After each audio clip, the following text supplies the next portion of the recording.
지식 중산층에 도전해 보십시오. 퀴즈로 풀어보는 뇌생남녀 프로젝트. 인생을 살아가면서 정말 필요하고 유익한 문제들을 엄선합니다. 1회 기준.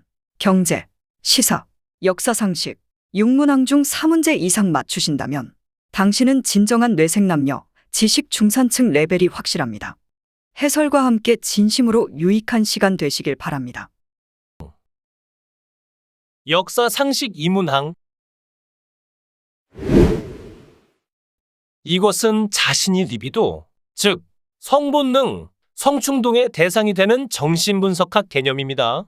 물에 비친 자신의 모습에 반해 자기와 같은 이름의 꽃, 나르키소스가 된 그리스 신화의 미소년 이름을 딴 이 정신분석학적 용어는 무엇일까요?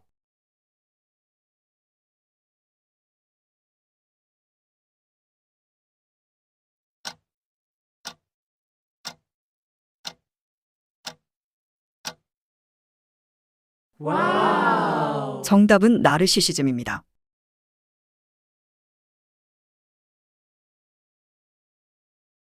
자기 자신에게 애착하는 일. 자신이 리비도, 즉 성본능, 성충동의 대상이 되는 정신분석학적 용어로 자기애라고 번역합니다. 물에 비친 자신의 모습에 반해 자기와 같은 이름의 꽃인 나르키소스, 즉 수선화가 된 그리스 신화의 미소년 나르키소스와 연관지어 독일의 정신과 의사 네케가 1899년에 만든 말입니다. 자기의 육체를 이성의 육체를 보듯 하고 또는 스스로 애무함으로써 쾌감을 느끼는 것을 말합니다. 가령 한 여성이 거울 앞에 오랫동안 서서 자신의 얼굴과 몸이 너무 아름다워 황홀해하는 것은 이러한 의미에서의 나르시시즘입니다.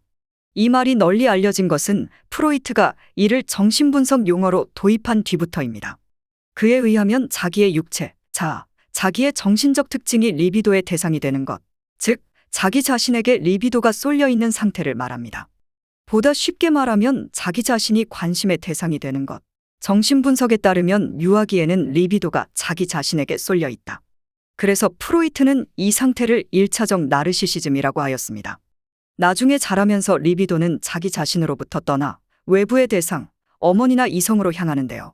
그러나 애정 생활이 위기에 직면하여 상대를 사랑할 수 없게 될 때 유아기에서처럼 자기 자신을 사랑하는 상태로 되돌아간다는 이론으로 이것이 2차적 나르시시즘이라고 합니다.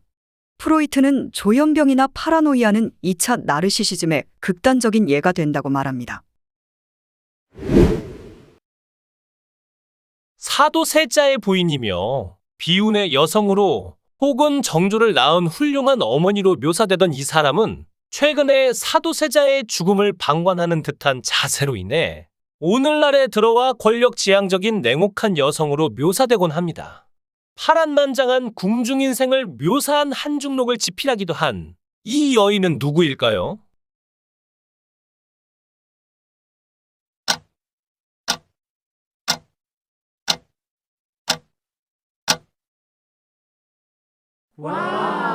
정답은 해경궁 홍씨입니다. 그녀는 과연 비운의 여인이었을까요? 해경궁 홍씨는 사도세자의 부인이며 정조의 생모입니다. 10살이라는 어린 나이에 세자빈이 되었고 시간이 지나면서 영조와 사도세자의 갈등에 골은 깊어만 가고 세자의 행실이 도가 넘었다고 판단한 생모 선희궁은 아들 사도세자를 버렸고 해경궁은 자신의 아들을 지키기 위해 남편을 버렸습니다. 결국 사도세자는 삼북더위의 뒤주에 갇혀 죽음을 맞이하게 되었죠. 한중록의 작가로도 유명하지만 정작 그녀의 일생을 재구성하기란 쉽지 않겠죠. 80여 년의 일생 중 70여 년을 삼엄한 궁중에서 생활해야 했던 여인 해경궁 홍씨. 그녀는 한많고 억울한 감정을 호소하기 위해 그녀의 궁중 인생이 녹여진 한중록을 집필하였습니다. 사도세자는 정신병자였기 때문에 죽임을 당한 것이고 그런 남편을 견디어야 하는 인내와 인고의 여성상이기도 했습니다. 그런 이유로 해경궁 홍씨는 동정을 받아야 하는 인물로도 자주 묘사되고 모진 세월을 뚫고 아들인 정조를 왕위에 올린 진정한 어머니상으로도 묘사되기도 합니다. 비운의 여성으로 혹은 정조를 낳은 훌륭한 어머니로 묘사되던 해경궁 홍씨는 최근에 들어와 권력 지향적인 냉혹한 여성으로 묘사되곤 합니다. 그러한 상반된 이미지가 나오게 된 것은 남편인 사도세자의 죽음을 그녀가 방조했다고 보는 시각이 있기 때문입니다. 사도세자가 정신병이 아닌 노론과 소론의 당쟁 속에서 비참하게 희생되었다고 본다면 노론을 친정으로 둔 해경궁 홍 씨는 과연 진실로 누구의 편을 들었을까요?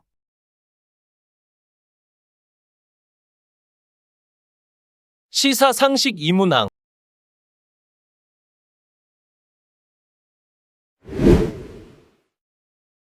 타인의 기대나 관심으로 인하여 능률이 오르거나 결과가 좋아지는 현상인 이 효과는 무엇일까요?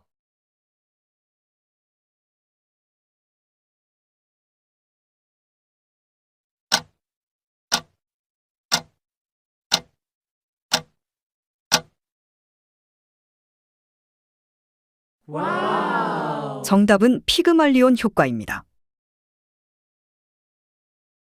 로젠탈 효과, 자성적 예언이라고도 합니다. 그리스 신화에 나오는 조각가 피그말리온의 이름에서 유래한 심리학 용어인데요. 조각가였던 피그말리온은 아름다운 여인상을 조각하고 그 여인상을 진심으로 사랑하게 됩니다. 여신 아프로디테는 그의 사랑에 감동하여 여인상에게 생명을 주었죠. 이처럼 타인의 기대나 관심으로 인하여 능률이 오르거나 결과가 좋아지는 현상을 말합니다. 심리학에서는 타인이 나를 존중하고 나에게 기대하는 것이 있으면 기대에 부응하는 쪽으로 변하려고 노력하여 그렇게 된다는 것을 의미합니다. 특히 교육심리학에서는 교사의 관심이 학생에게 긍정적인 영향을 미치는 심리적 요인이 된다는 것을 말합니다. 1968년 하버드대학교 사회심리학과 교수인 로버트 로젠탈과 미국에서 20년 이상 초등학교 교장을 지낸 레노어 제이콥스는 미국 샌프란시스코의 한 초등학교에서 전교생을 대상으로 지능검사를 한 후 검사 결과와 상관없이 무작위로 한 반에서 20% 정도의 학생을 뽑았는데요. 그 학생들의 명단을 교사에게 주면서 지적 능력이나 학업 성취의 향상 가능성이 높은 학생들이라고 믿게 하였습니다. 8개월 후 이전과 같은 지능검사를 다시 실시하였는데 그 결과 명단에 속한 학생들은 다른 학생들보다 평균 점수가 높게 나왔습니다. 뿐만 아니라 학교 성적도 크게 향상되었는데 명단에 오른 학생들에 대한 교사의 기대와 격려가 중요한 요인이었던 것이죠. 이 연구 결과는 교사가 학생에게 거는 기대가 실제로 학생의 성적 향상에 효과를 미친다는 것을 입증하였던 것입니다.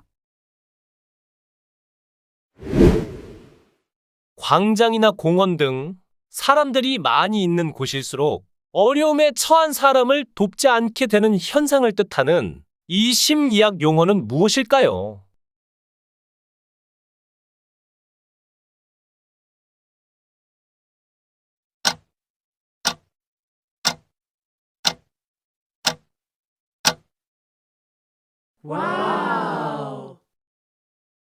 정답은 방관자 효과입니다. 대한민국에서도 스펀지와 EBS 다큐에서 실험한 적이 있는데 실제로도 누구 한 명이 나서기 전까지는 아무도 움직이지 않았습니다. 연구 결과에 따르면 일반적으로 어려움에 처한 사람 주위에 사람이 많으면 많을수록 도와줄 확률은 낮아지고 도와줘도 행동으로 옮기는 데까지 걸리는 시간은 더 길어진다고 합니다. 다원정부지는 어떤 집단의 구성원들이 자신의 행동 입장과 타인들의 입장이 상반될 것이라고 착각하는 것을 말합니다. 위급한 상황에서 한 개인이 타인의 반응을 살필 때 타인 역시 서로서로의 눈치를 살피게 되고 타인들은 자신과는 달리 그 문제에 소극적이라고 여겨서 결국 모두가 실제로 행동에 나서지는 않게 된다는 것이죠. 자신의 태연한 행동은 정확히 이해하지만 타인의 태연한 행동은 그들이 정말로 태연하기 때문이라고 잘못 이해한다는 것이 골자입니다. 그래서 연구 결과에 따르면 이런 상황일 때 주위에 있는 사람을 특정해서 지적하고 그 사람에게 무엇을 해주길 바라는지를 구체적으로 말하라고 하죠. 예를 들어 거기 모자 쓰고 있는 아저씨 119에 신고 좀 해주세요.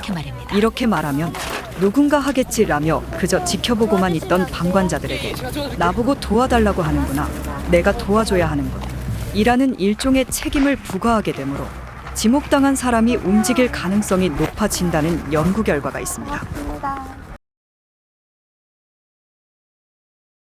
경제 상식 이문항.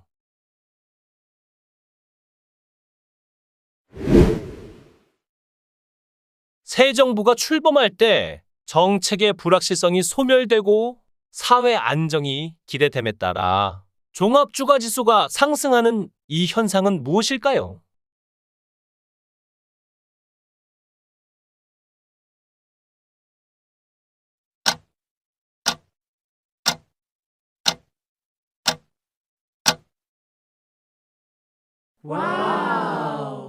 정답은 허니문 랠리입니다.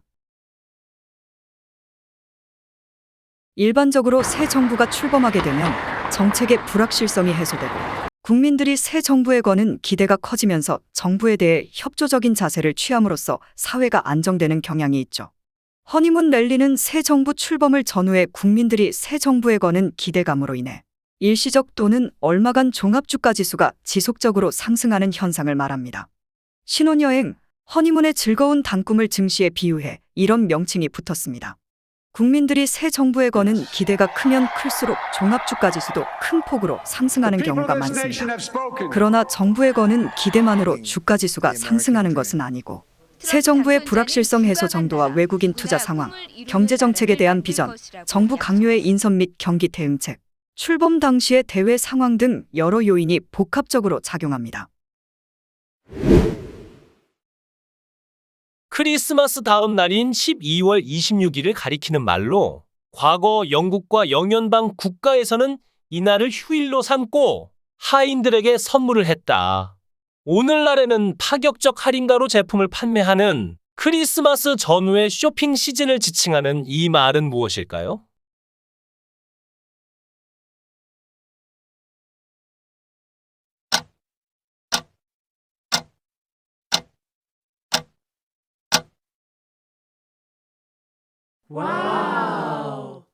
정답은 박싱데이입니다.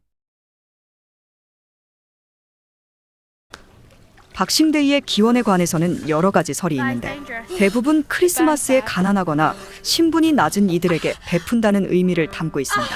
유력한 설들을 살펴보면 중세시대 영국에서는 고용주가 크리스마스에도 일을 해야 했던 하인들에게 그 다음 날인 26일에 휴가를 주었다는데요. 이때 고용주는 선물이나 보너스 혹은 남은 음식을 담은 상자를 하인들에게 마련해 주었다고 합니다. 하인들은 가족과 함께 일을 나누며 휴가를 즐겼다고 하네요. 현대에 이르어 박싱데이는 크리스마스를 맞아 소매상들이 특별 할인 판매를 단행하는 쇼핑 시즌을 박싱데이라고 합니다.